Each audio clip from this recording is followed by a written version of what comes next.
The research we did with the USC was really a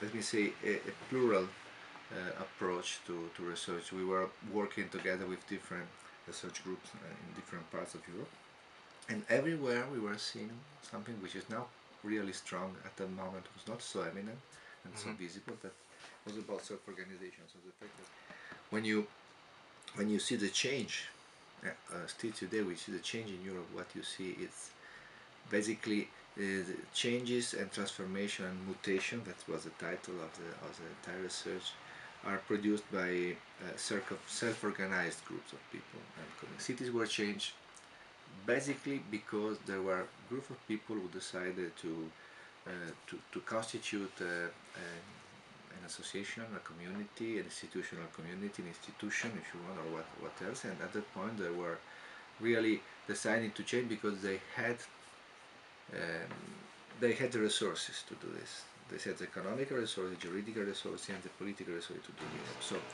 from Lisbon to, if you want, Istanbul, from Stockholm to Palermo, cities are really similar. That's the point. And the way of changing, and if you want also from a certain point of view, the way of trying to govern these changes are not so different. What has happened with Greece, which was the starting point of everything. If you want, the European city born there, no, from many point of view. This homogeneity has not, and was never capable to produce a policy in terms of capacity to represent itself like one unique continent with one strategy and so on. I don't like the term slums. I prefer the term favelas because, if you want, it's more open. Well, if you think to Brazil, and it's really strange and amazing how the policy, and also, if you want, the architectural culture has forgotten for many years the presence of favelas, and at the same time policy and urbanism and culture, and let me say cultural architecture, were completely involved in Brasilia, or in the dream of a new, completely planned, new urban environment. No? Then what's at a certain moment when was impossible, was becoming really impossible to move our gaze from that kind of environment. But the effects were never the fact that favelas were disappearing. So simply disappearing were in a way destroyed in some parts, was reborning in another part. And this is because favelas are at the moment a part of our city. And they are so important in the evolution of our city that I think from many points of view we have to observe also the positive character of favelas. In Europe this is a little bit different because we have informal cities in Europe in a different form.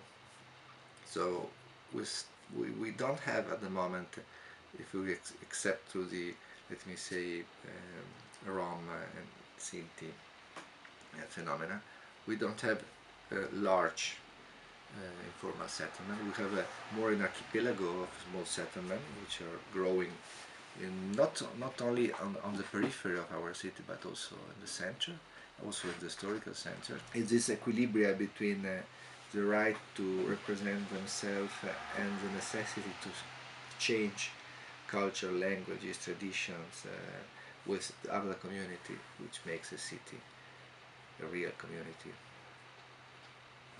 Okay.